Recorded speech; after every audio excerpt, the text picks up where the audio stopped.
This Tigers team is very much a roller coaster. There's going to be a lot of highs, like we saw in Pittsburgh, where they took two games from a Pittsburgh Pirates team that's not that great, but was playing pretty good ball. They had just swept the Dodgers, and the Tigers beat them 2 games in Pittsburgh. And then they come home against the Toronto Blue Jays, and we had talked in the preview to the Toronto series that it was time for Elvin Rodriguez to rebound from the disaster that happened in New York, and he didn't rebound.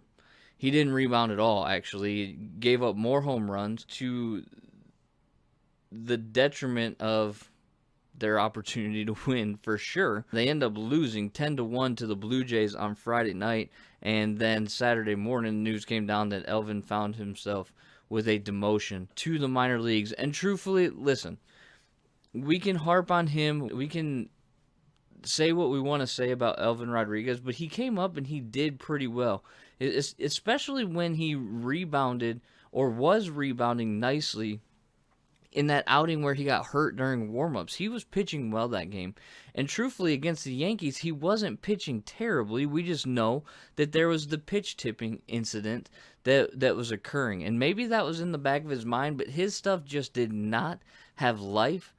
Friday night, those guys were on top of everything, and it seemed like he was throwing batting practice. They just teed off, and they hit the ball hard, and they hit the ball far, and it put up a lot of crooked numbers for the Toronto Blue Jays and got them the first win in this series on Friday night. But Saturday was a different story. And I don't know about you, but Bo Brisky has been really good. Yes, the win-loss record does not indicate that, though he did earn his first major league win on Saturday.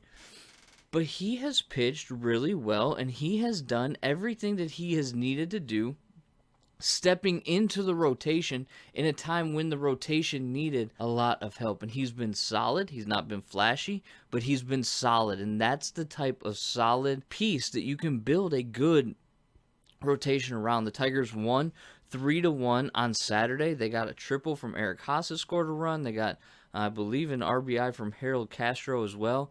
And lo and behold, Javi Baez actually saw some pitches. He walked 3 times. Walked base on balls 3 times in the series against, or in the game, not just the series, in that game Saturday, and ripped a single to center field.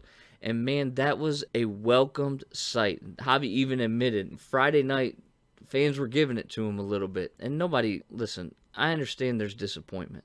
I understand that people want to see a player that's being paid perform. But these guys, you can't act like they don't care, first of all. You can't act like he's not trying.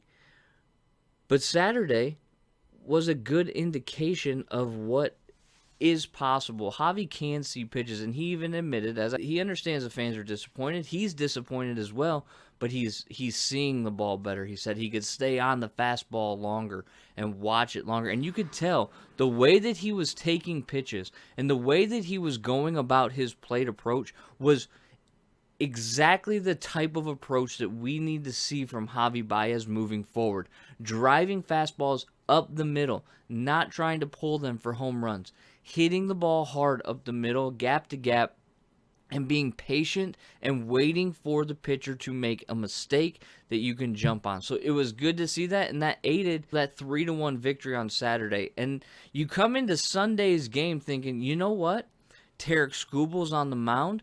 We have a prime opportunity to steal a series, as we talked about in the preview, potentially stealing a series from a really good baseball team, the Toronto Blue Jays. And that didn't happen. You went from a really low Friday night to, we competed and we beat and we scratched out a game against the Toronto Blue Jays, to then a clunker, which we have not seen for a while from Tarek Skubal, but it was a clunker. He only made it 4 innings, got tattooed for 4 runs in that 4th inning.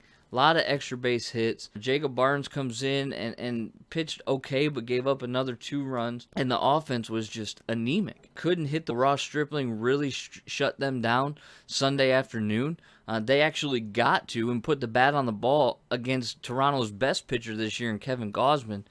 But Sunday was a different story, and they ended up losing 6-0, dropping their record to 24-35 on the season.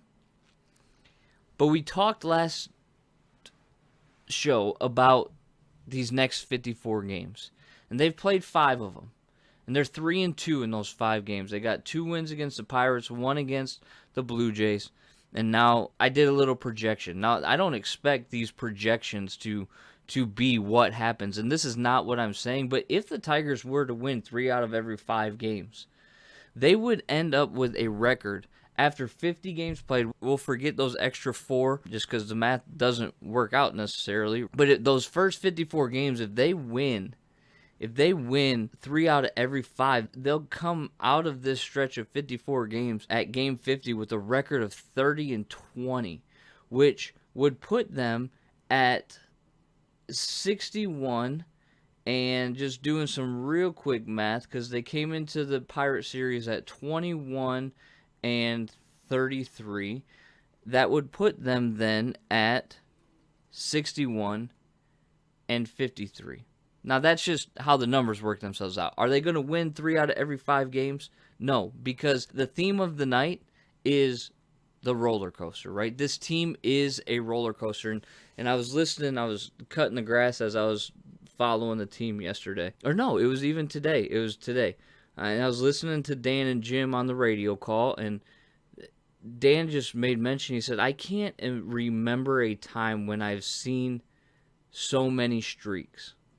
Just so much up and down, so much back and forth with this team. They take 2 steps forward, and then they take a step or 2 or 3 back. And we talked about this a little bit. Having the 5th youngest roster in the major leagues is going to do that to you. They had a little bit of trouble defensively. They are still making just inexcusable base running mistakes, not freezing on line drives, not knowing where the defense is aligned in case a ball is lined right at them, and taking a few steps and getting doubled off, which happened a number of times in this series.